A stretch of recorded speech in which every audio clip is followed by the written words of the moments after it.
నమస్కారం. భక్తి టీవీ ప్రేక్షకులకు శ్రీరామనవమి శుభాకాంక్షలు. ఈరోజు ఎంతో సుదినం. ఈ శ్రీరామనవమి సందర్భంగా మనల్ని అనుగ్రహించేందుకు విచ్చేశారు బృందావన్ ఆనందధామ్ నుంచి పరమ పూజ్య సద్గురు శ్రీ రితేశ్వర్జీ వారు. ఈ శ్రీరామనవమి రోజున ఆ శ్రీరాముడి గురించి వారి వాక్కు ద్వారా అనేక విషయాల్ని తెలుసుకునే ప్రయత్నం చేద్దాం. నమస్కారం స్వామి. ముందుగా మా భక్తి టీవీ ప్రేక్షకులందరి తరపున శ్రీరామనవమి శుభాకాంక్షలు. స్వామి, ఈ శ్రీరామనవమి రోజున ఆ శ్రీరాముడి గురించి తెలుసుకోవాల్సిన అవసరం ఎంతైనా ఉంది. ముందుగా శ్రీరామనవమి విశిష్టత ఏంటి? श्री रामनवमी भगवान राम के जन्म का तिथि है।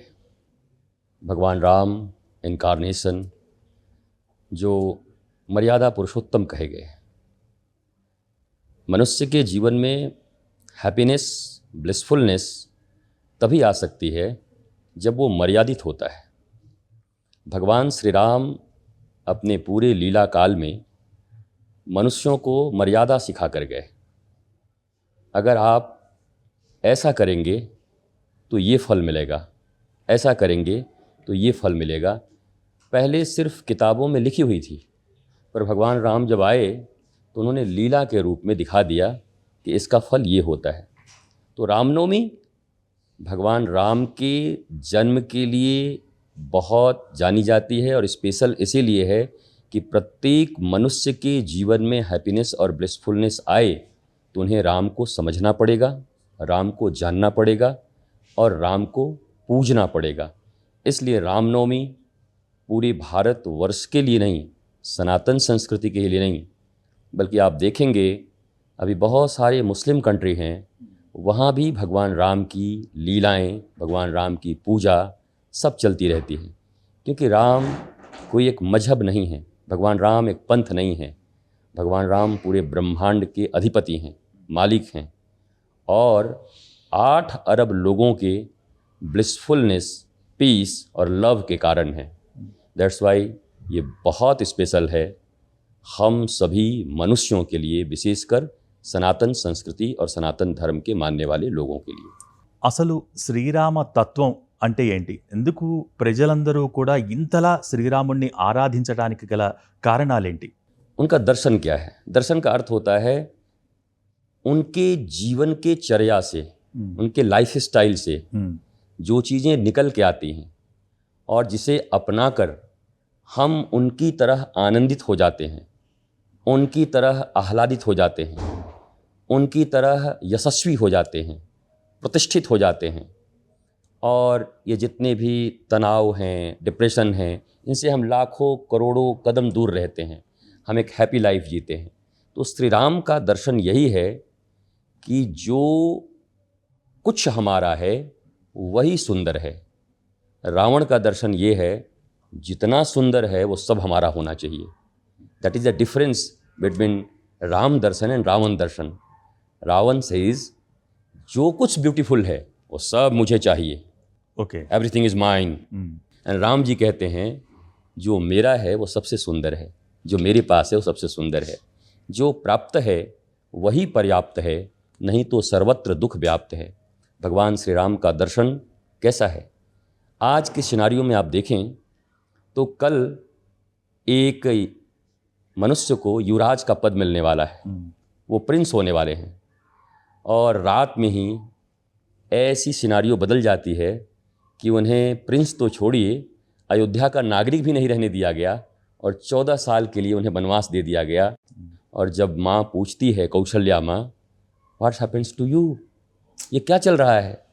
और राम कहते हैं कि माँ, पिता दीन मोहि कानन राजू, मैं बड़ा बेटा हूँ ना, एल्डर सन, तो उन्होंने छोटे से अयोध्या का मुझे किंगडम नहीं दिया, उन्होंने बेग पूरा फॉरेस्ट का जो राज है वो मुझे दे दिया है। आप देखो, हम छोटी छोटी चीज़ों के छिन जाने से डिप्रेशन में चले जाते हैं, छोटी छोटी चीज़ों के मिट जाने से हम तनाव में चले जाते हैं। लेकिन भगवान श्री राम जो कल राजा बनने वाले हैं और आज उन्हें वनवास जाना पड़ रहा है, फिर भी उनकी स्माइल नहीं जाती है, मुस्कुराहट नहीं जाती है, बल्कि उस वन में जाकर भगवान राम ने लोक के लिए इतने काम किए कि वो राम बन गए तो राम बन गए। राम अगर वन नहीं जाते तो राम केवल एक राजकुमार रह जाते। तो मुझे लगता है भगवान राम का यही दर्शन है। जीवन के अगले क्षण में क्या होगा कुछ पता नहीं है, लेकिन जो होगा वो ईश्वर की इच्छा से होगा। और उस अवसर को अपने सत्य, न्याय और धर्म के पथ पर चलते हुए हम उसे विराट बना सकते हैं, आनंद का मार्ग बना सकते हैं, स्वयं के लिए भी और जगत के लिए So भी। इसी कारण people worship Lord Rama is so much. Worship of Lord Rama, Lord Ram बहुत ही सरल, सहज और भगवान राम के विषय में कहा जाता है कि बहुत संकोच रखते हैं, बहुत सीलवान हैं। वो अपने भाइयों तक को, बचपन में जब वो खेलते हैं तो लिखा हुआ है कि जब छोटे छोटे भाई हारने लगते हैं तो भगवान राम जानबूझ के हार जाते हैं कि अरे भरत ने मुझे हरा दिया आज खेल में। वो इतने सीलवान हैं, वो दूसरों को सुख देकर स्वयं सुखी होना चाहते हैं। और आज की भी परिस्थिति यही है कि लोग भगवान राम को पूर्णतः एक्सेप्ट करते हैं, क्योंकि भगवान राम के जैसा मर्यादा, अगर आप एक हस्बैंड एंड वाइफ की बात करें तो कौन ऐसी पत्नी होगी जो भगवान राम जैसा पति नहीं चाहती होगी कि अपनी पत्नी के लिए एक ताजमहल की बात करते हैं। ताजमहल को बनवाया, लेकिन उसके 7 दिनों के बाद जैसे ही मुमताज़ गई उन्होंने दूसरा विवाह कर लिया और कहते हैं वो लव का साइन है। वो लव का साइन नहीं हो सकता। लव का साइन अगर कुछ हो सकता है इस भारत और इस दुनिया में तो अपनी एक पत्नी को, प्रिया को पाने के लिए जो समुद्र के ऊपर पुल बांध सकते हैं। छोटी छोटी नदियों में पुल बांधना कठिनाई हो गया है, जो समुद्र के ऊपर पुल बांधकर लंका जाकर और ऐसे राक्षसों के बीच से अपनी धर्म पत्नी को वापस ला सकते हैं, तो मुझे लगता है लव के सिग्निफिकेंस और अगर साइन कोई सबसे बड़ा होना चाहिए तो राम सेतु होना चाहिए और भगवान राम होना चाहिए। तो अगर आप पारिवारिक जीवन में देखें, पिता के रूप में देखें, पुत्र के रूप में देखें, पति के रूप में देखें, शिष्य के रूप में देखें, तो हर जगह राम का दर्शन अद्भुत है। और मुझे लगता है राम शब्द का अर्थ है, जीवन में हम सबको आराम चाहिए। कहते हैं ना, आराम करेंगे, आराम। आराम मीन्स आराम। जिनके जीवन में राम आ गए उन्हें आराम मिल गया, वो रेस्ट में आ गए। इसलिए राम सबके लिए ग्राह्य हैं। भगवान श्री कृष्ण लीला पुरुषोत्तम हैं, वो भी धर्म की स्थापना कर रहे हैं, पर उनकी चाल थोड़ी वक्र है, टेढ़ी है। वो युधिष्ठिर को कहते हैं झूठ बोल गुरु से जाके, पर राम ऐसा नहीं कर सकते। इसलिए मुझे लगता है भगवान राम एक्सेप्टेबल हैं और प्रत्येक मनुष्य के लिए, आनंद के लिए, आह्लाद के लिए, प्रेम के लिए भगवान राम का पथ सबसे सहज और सरल है। కానీ చాలా మంచి మాట చెప్పారంటే భగవాన్ శ్రీకృష్ణుడు ధర్మాన్ని ఎలా ఆచరించాలో చెప్పాడు, ఏది ధర్మమో చెప్పాడు, రాముడు ధర్మాన్ని ఆచరించి చూపించాడు. గురుజీ ఇక్కడ జై శ్రీరామ్ ఏ నినాది है ना, जय श्री राम जय श्री राम जय श्री राम.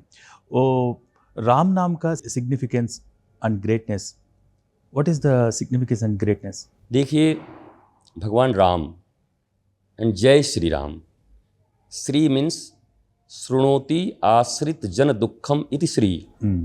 श्री के तो हजारों, अगर श्री के ऊपर ही बोला जाए तो 7 दिन तक श्री के ऊपर बोला जा सकता है। हुई श्री, जय श्री राम, वो राम जो श्री के साथ हैं, सीता के साथ हैं, ऐसे राम की जय जयकार है। सीता राम की जय जयकार है। भगवान राम जो ईश्वर हैं, अवतार लेकर आए हैं। लोग कहते हैं नाम लेने से क्या होगा, जप करने से क्या होगा, राम राम राम राम राम राम राम राम राम, इससे क्या होगा। बट आप देखेंगे साइड में स्टोन रखा हुआ है, इतने बड़े बड़े स्टोन, अगर उनको ब्रेक करना है, आप हैमर्स को मार रहे हैं, 1 2 3 4 5 6 7 49 एंड 50 में वो ब्रेक हो जाता है, तो क्या कहेंगे कि 49 बेकार चला गया? नो नो नो, हर एक स्ट्राइक उसके मॉलिक्यूल्स को तोड़ रहा था और वो धीरे धीरे अंदर से कमज़ोर आ रहा था एंड 50 में जाकर के वो बिखर गया। दैट मीन्स जितना नाम लेते जाएंगे तो भीतर के जितने भी पाप हैं, ताप हैं, ऐसी चीज़ें जो अवांछित हैं, हमारे जीवन को दुख देती हैं, वो टूटती जाती हैं और बाहर निकल जाती हैं और हम राम की तरह निर्मल हो जाते हैं, पवित्र हो जाते हैं और हमारे जीवन में आराम आ जाता है। अतः नाम जप का बहुत महत्व है और राम नाम बड़ा सरल है। कृष्ण नाम है थोड़ा कठिन है, कृष्णो कृष्ण कृष्णो, नॉट कृष्णा, कृष्णो कृष्ण कृष्णो, अणो अणो, ये तालू पे जिह्वा सटेगी, कृष्णो। Okay Krishna means Draupadi, Krishna Draupadi and Krishna lord Krishna. तो और राम राम, जय श्री राम, सीताराम। एक गांव का भी, विलेज का भी आदमी, भोला भाला आदमी भगवान के ऐसे पावन नाम को राम ऐसे कह के ले सकता है। यद्यपि हम वृंदावन के लोग रा से राधा समझते हैं और म से मनमोहन समझते हैं। राधा मनमोहन, हम राम में भी उन्हीं को देखते हैं जो हमारे इष्ट हैं। तो इसलिए राम में सब कुछ है, हमारे राधा मनमोहन भी आ गए और भगवान राम भी आ गए। इसलिए राम नाम का सिग्निफिकेंस तो बहुत है। అద్భుతం అద్భుతం రాధా మనోహర్ స్వామి. ఇక్కడ భగవంతుడి అవతార లక్ష్యం ధర్మస్థాపన, ధర్మరక్షణ అయినప్పుడు దశావతారాలు మనకున్నాయి. కానీ ఒక్క రాముణ్ణే ధర్మస్వరూపుడని, రామో విగ్రహవాన్ ధర్మ అని ఎందుకంటారు? ये बात श्रीमद् वाल्मीकि रामायण में कही गई कि रामो विग्रहवान धर्म, राम चलते फिरते धर्म हैं। धर्म शास्त्र में है, धर्म वेद में है, धर्म कहीं सुनना पड़ेगा, जानना पड़ेगा। तो वाल्मीकि में कहते हैं कि चलते राम को देख लो, वही धर्म चले जा रहे हैं। राम का चलना, राम का उठना, श्री राम का बैठना, श्री राम का व्यवहार, श्री राम के समाज के साथ व्यवहार, राजा के रूप में व्यवहार, परिवार के रूप में व्यवहार, पशु पक्षी के रूप में व्यवहार, गिद्धरा जटायु हों, कोई भी हों, तो राम चलते फिरते धर्म है। धर्म शब्द का अर्थ होता है धारयति इति धर्म। सत्य को धारण करने की क्षमता जिसके भीतर में होती है वो धर्म कहलाता है। भगवान राम अगर चाहते तो केवल एक मंथरा और कैकई को छोड़कर अयोध्या के सारे नागरिक राम के पक्ष में थे। भरत भी राम के पक्ष में थे, शत्रुघ्न भी राम के पक्ष में थे। यहाँ तक कि बाद में पिता दशरथ ने भी कहा मेरा वचन तोड़ दो, बट तुम जाओ मत, तुम रहो, तुम मेरे प्राण हो। परंतु भगवान श्री राम धर्म को मानते हैं और उन्होंने धर्म का पालन करते हुए 14 वर्ष तक वनवास काट कर और तब फिर राजगद्दी पर आकर बैठे। अर्थात शॉर्टकट नहीं अपनाया।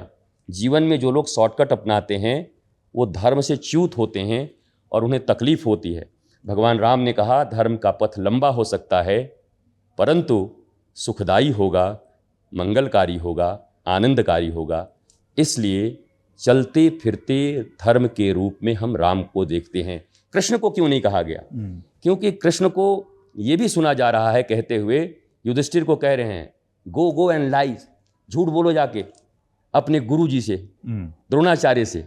युधिष्ठिर कहते हैं मैं ही झूठ बोलूं, मैं तो सत्यवादी हूं, आई एम सत्यवादी। बोला तुम जाके बोलो झूठ, क्योंकि धर्म की स्थापना करने हेतु बोला गया शब्द सत्य है और धर्म जिससे बिखरे वो बोला गया सत्य भी असत्य है। सत्य असत्य बातें नहीं होती, एग्जिस्टेंस जिससे रक्षा होता है, सिक्योर होता है, वो सत्य है और एग्जिस्टेंस जिससे डिमाइस होता है वो असत्य है। तो भगवान कृष्ण को फॉलो करना बड़ा कठिन है। वो कहते कुछ हैं, करते कुछ हैं, उद्देश्य हालांकि धर्म स्थापना है पर बड़ा टेढ़ा मार्ग है। भगवान राम का सरल मार्ग है। कहते हैं कि राम दोबारा नहीं बोलते, एक बार जो कह दिया राम ने कह दिया। भगवान कृष्ण तो अभी कुछ कहेंगे, 1 घंटे बाद कुछ कहेंगे, क्योंकि उन्हें धर्म की स्थापना करनी है। लेकिन कली काल के अनुसार भगवान कृष्ण ने यह दिखाया कि जो अधार्मिक लोग हैं, अधार्मिकों से अधार्मिक की तरह ही आप वर्तन करके, व्यवहार करके धर्म की स्थापना करते हैं। भगवान Shri Krishna tit for tat, भाई ऐसा करेगा, कर्ण ने कहा ऐसे करके मरवाओगे, ये धर्म के विरुद्ध है। तो भगवान ने पूछा अच्छा, जब द्रौपदी को नंगा किया जा रहा था तब धर्म विरुद्ध नहीं था, तब तुम्हारा धर्म कहाँ था? कई बार तुम्हारे धर्म काम नहीं किए। पर राम ऐसा नहीं कहते। भगवान राम कैसे हैं? लंका में मेघनाथ का वध हो गया, सुलोचना रोते हुए आई, मेरे पति। तो भगवान राम इतने द्रवित हो गए, कहा बेटी तुम कहो तो मैं मेघनाथ को जीवित कर देता हूँ और तुम्हारा नुकसान न हो, मैं वापस चला जाता हूँ वनवास, मैं सीता को भी नहीं ले जाऊँगा। इतने द्रवित हैं राम, अपनी बेटी तुम्हारी रक्षा के लिए मैं सब छोड़ के जा सकता हूँ। तो भगवान राम सरल हैं, सहज हैं, टिट फॉर टैट नहीं करते। भगवान Shri Krishna tit for tat करते हैं। राम को अपनाना बड़ा सहज है, बड़ा आनंदकारी विषय है। इसलिए लोग राम की ओर ज़्यादा आकर्षित होते हैं। साधारण गांव में भी राम राम सा, आप राजस्थान जाएंगे तो बोले राम राम सा, कहीं भी जाएंगे राम राम भाई, ऐसा करते हैं। तो राम तो मानो भारत की आत्मा है। राम भारत का पर्यायवाची बन गए हैं, राम जीवन के पर्यायवाची बन गए हैं, राम आनंद के पर्यायवाची बन गए हैं। मतलब राम और धर्म एक ही हैं, राम और आनंद एक ही हैं, राम और आराम एक ही हैं, राम और प्रेम एक ही हैं, राम एंड पीस शांति दोनों एक ही हैं। इसलिए राम को स्वीकार करना बड़ा सहज है। ఈ శ్రీరామనవమి రోజున మన కార్యాచరణ ఏ విధంగా ఉండాలి అంటే ఆ రాముణ్ణి కొలిచే పూజా విధానం ఏ విధంగా ఉండాలి? देखिए, भगवान राम की पूजा के कर्मकांड के विधान तो बहुत सारे हैं। वैदिक सनातन वैदिक रीति से पूजा होनी चाहिए, लेकिन एक बात मैंने भगवान राम के जीवन से ही सीखा है।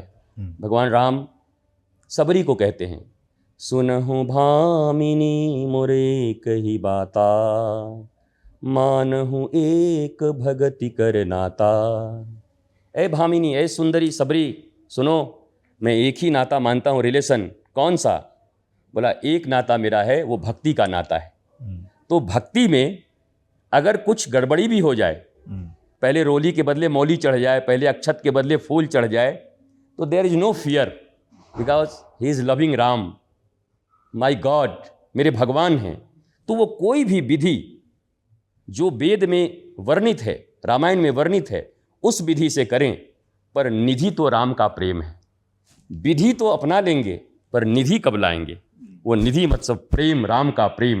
राम से हमें प्रेम हो जाए, राम मेरे हो जाए, मैं राम का हो जाऊं, यही सर्वश्रेष्ठ पूजा की विधि है, उपासना की विधि है। उपासना का अर्थ होता है उपासना, अर्थात उनके समीप बैठना, उनके करीब बैठना, उनके नियर में जाके बैठना। तो भगवान राम के नियर में हमारा मन हो जाए, यही पूजा और प्रेम की विधि है सबसे बड़ी। గురూజీ, ఎన్నో వందల ఏళ్ల నాటి స్వప్నం అయోధ్యలో రామమందిర నిర్మాణం. ఇప్పుడు ఆ కళ సాకారమైన, ఆ స్వప్నం సాకారమైంది, ఒక మందిరాన్ని మనం నిర్మించుకున్నాం. అయోధ్యలో రామమందిర విశిష్టత ఏంటి?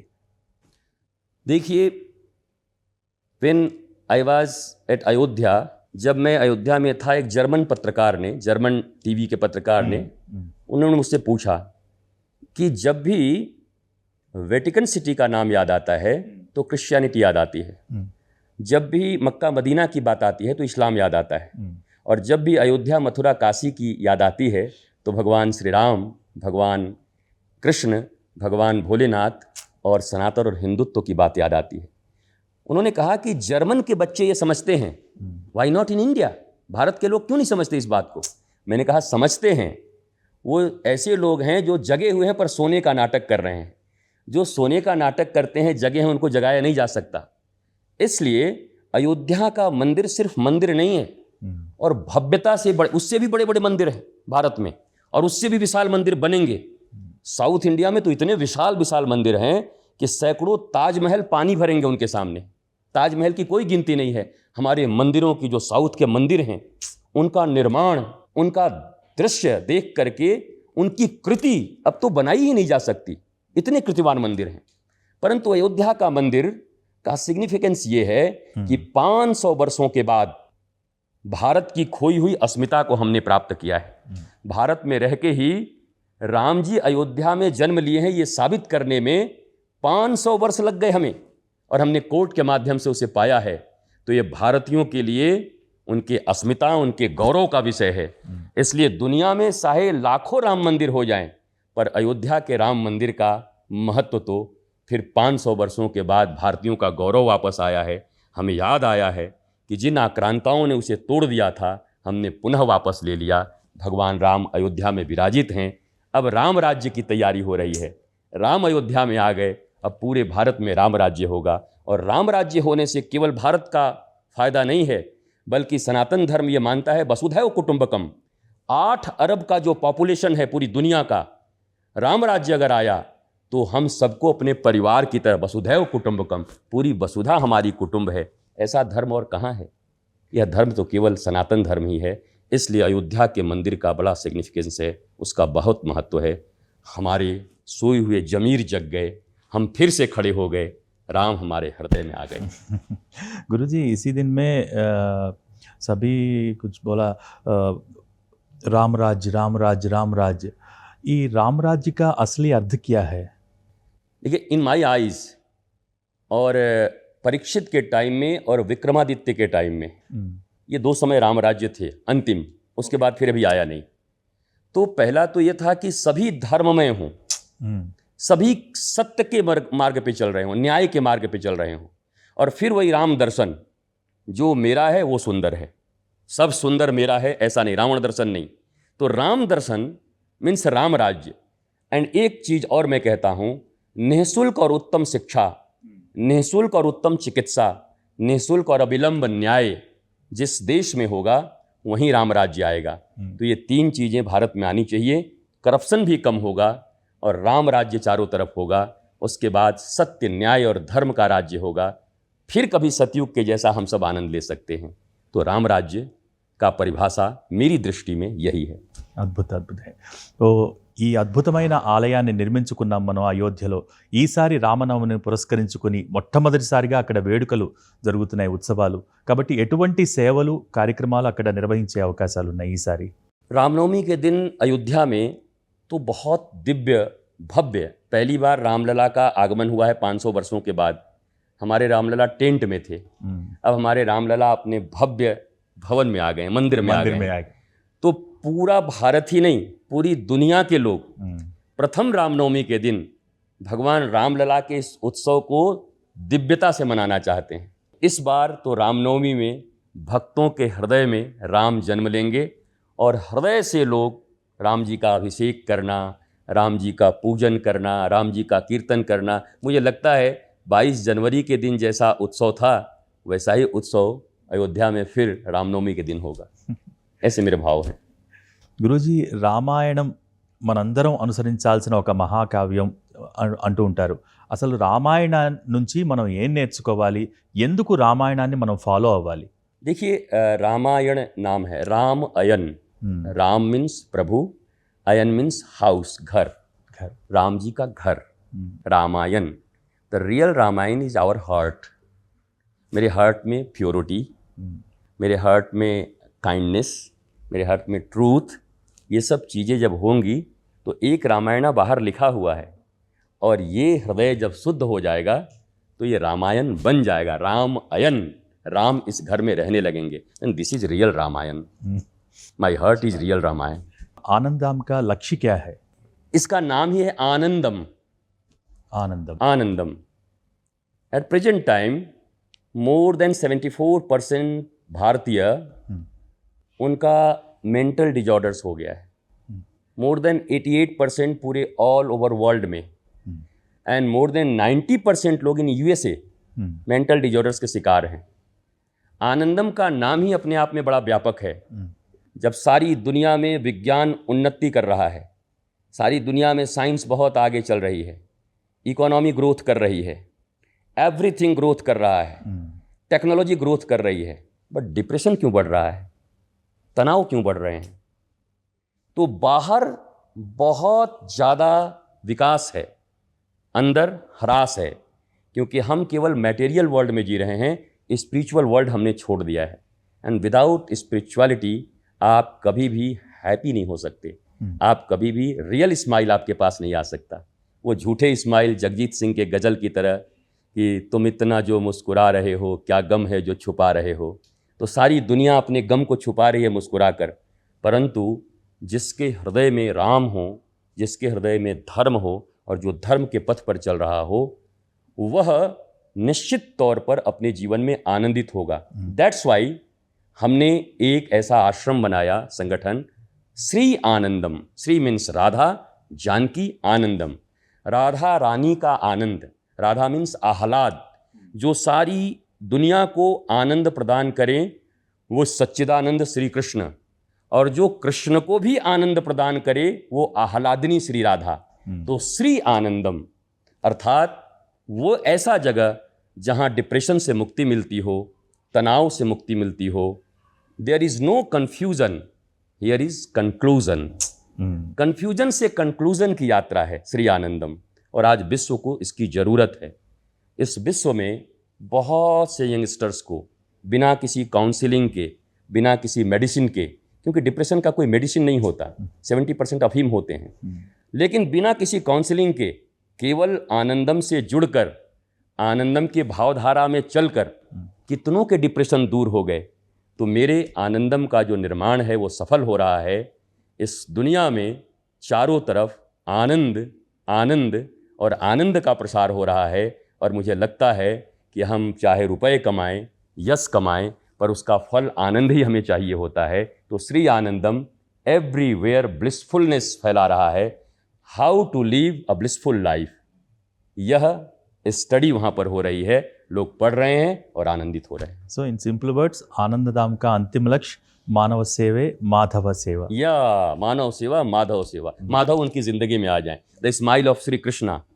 శ్రీరామనవమి పండుగ సందర్భంగా మా భక్తులందరికీ కూడా, మా ప్రేక్షకులందరికీ కూడా మీరు ఇచ్చే సందేశం ఏంటి? भगवान श्री राम के जीवन में इतनी प्रतिकूल परिस्थितियां आईं, लेकिन भगवान श्री राम के चेहरे पे कभी भी उदासी न हुआ। वो आनंदित रहे, आह्लादित रहे। मेरे प्यारे देशवासियों और जगत के समस्त मनुष्यों, भगवान श्री राम के जीवन से किसी भी स्थिति में टूटना मत। किसी भी स्थिति में इस प्रीशियस लाइफ से दूर मत जाना। ये लाइफ बहुत दुर्लभ है। दुर्लभो मानसो देहि देहि नाम क्षणभंगुरः तत्रापि दुर्लभम मन्ये वैकुंठ प्रिय दर्शनम। ऐसे भगवत प्रेमी सज्जनों के साथ सत्संग करते हुए जीवन में आनंद लीजिए। राम के नाम का जाप करिए। जाते जाते एक ही चीज़ कहूँगा, जरा मुस्कुराइए, मंथरा को दूर भगाइए। मंथरा न भागे तो खुद भाग जाइए, और मंथरा का असर पड़ गया हो तो सद्गुरु के शरण में आ जाइए। तो ये रामनवमी पर आप सबके जीवन में आप भी बोलें, आराम आराम आराम। हम सबके जीवन में आराम आ जाए, यही रामनवमी है। చాలా సంతోషం స్వామీజీ. ఈ శ్రీరామనవమి రోజున ఆ శ్రీరాముడికి సంబంధించిన అనేక విశేషాలు, అంతేకాకుండా రాముడి జీవితానికి సంబంధించి విశేషాలు తెలియజేస్తూ మా అందరికీ కూడా ఒక లక్ష్యాన్ని దిశానిర్దేశం చేసినందుకు మా ప్రేక్షకులు అందరి తరపున మరొక్కమారు మీ పాదపద్మాలకు నమస్సులు తెలియజేసుకుంటూ ధన్యవాదాలు. मैं भक्ति टीवी को बहुत बहुत धन्यवाद। చూశారుగా, ఈ శ్రీరామనవమి శుభవేళ ఆ రాముడికి సంబంధించి అనేక విశేషాలు సద్గురువుల వాక్కు ద్వారా మనం తెలుసుకున్నాం. ఇది ఈనాటి ప్రత్యేక కార్యక్రమం. మరో కార్యక్రమంలో మళ్ళీ కలుసుకుందాం. నమస్కారం.